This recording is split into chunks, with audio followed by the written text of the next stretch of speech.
So here I'm just going to show you how I do my snacks for traveling. And actually I was traveling and I've got lots of pulp left, carrot pulp. It's too good to actually throw away, it's full of fiber. So how I make my snacks for traveling, which are raw.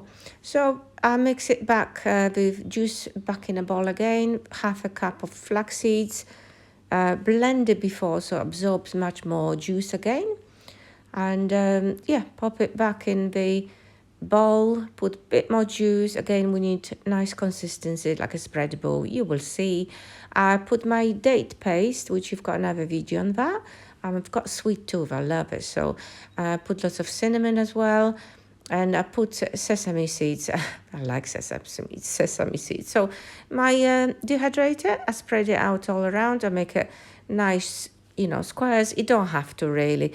It's a great for snack. I just like it because it looks a little bit better. I've done quite a few mats. I've put in a dehydrator 114 Fahrenheit for about 8 hours. Then I flip it just like that. Flip it upside down, take it out, and do another 3-4 hours until it's nice and crispy and breaks up. What a fabulous raw and extremely healthy for traveling, rather buying crisps and anything else. Again, you can make it sweet and or sour however you want. I love it like that. I hope you enjoy it and look forward to seeing me more.